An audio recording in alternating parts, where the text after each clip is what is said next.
بسم اللہ الرحمن الرحیم۔ کبھی جو زندگی میں تھک جاؤ تو کسی کو کانوں کان خبر ہونے نہ دینا۔ لوگ ٹوٹی ہوئی عمارت کی اینٹ تک اٹھا کر لے جاتے ہیں۔ جب کوئی اچھا لگنے لگتا ہے تو اس کا برا بھی اچھا لگتا ہے۔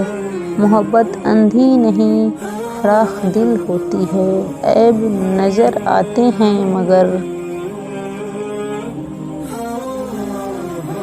نظر انداز کر دیتی ہے۔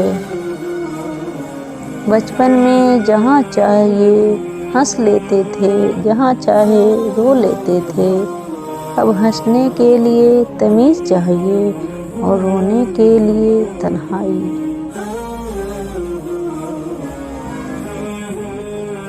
کبھی کبھی ڈھیروں لفظ ہونے کے بعد بھی بولنے کو دل نہیں چاہتا۔ نہ بتانے کے لیے، نہ جتانے کے لیے، نہ ہمدردی کے لیے۔ عمر اور زندگی میں کیا فرق ہے؟ بہت ہی خوبصورت جواب۔ جو اپنوں کے بنا گزرے وہ عمر، اور جو اپنوں کے ساتھ گزرے وہ زندگی۔ میں نے ایک چیز پر غور کر کے دیکھا ہے۔ میرے رب نے مجھے کبھی میری ہمت اور برداشت سے زیادہ نہیں آزمایا، لیکن انسانوں نے ہمیشہ مجھے وہاں سے آزمانا شروع کیا جہاں میری ہمت اور برداشت کی حد ہو جاتی ہے۔ کبھی کبھی ہم کسی ایسے شخص کو بڑی شدت سے یاد کر رہے ہوتے ہیں جس کے نزدیک ہماری حیثیت محض ایک فضول خیال سے زیادہ کچھ نہیں ہوتی۔ کبھی کبھی زندگی میں رونے کے لیے اتنی وجوہات ہوتی ہیں کہ ہم اندازہ ہی نہیں کر پاتے کہ اصل وجہ کون سی ہے جو ہمیں اندر تک درد دے رہی ہے۔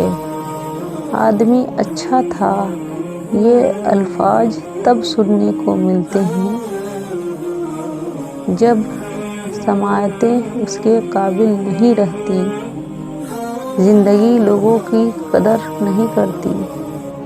خاموشی بے سبب نہیں ہوتی، درد آواز چھین لیتا ہے۔ برستی ہوئی بارش اور روتی ہوئی آنکھیں۔ آنکھوں کا احساس صرف انہیں ہوتا ہے۔ اکیلے ہی لڑنی پڑتی ہے زندگی کی لڑائی۔ لوگ صرف تسلی دیتے ہیں، ساتھ نہیں دیتے۔ ہم لوگوں سے صرف تب تک لڑتے ہیں جب تک ہمیں ان سے پیار کی امید ہوتی ہے۔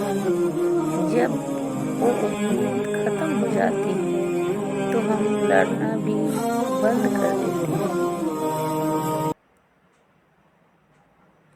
لفظوں کے زخم جھیلنے کے بعد بولنے کا فن یا تو پاگل کو آتا ہے۔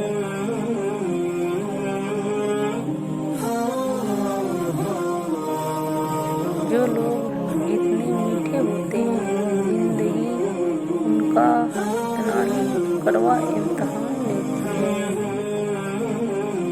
زندگی نے بہت کچھ سکھایا، کتابوں نے بھی رہنمائی کی، لیکن انسانی رویوں نے جو سبق دیا نہ تو وہ زندگی کے کسی ورق اور نہ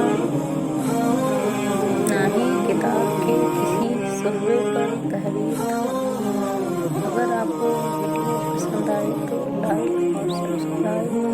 اور بیل آئکن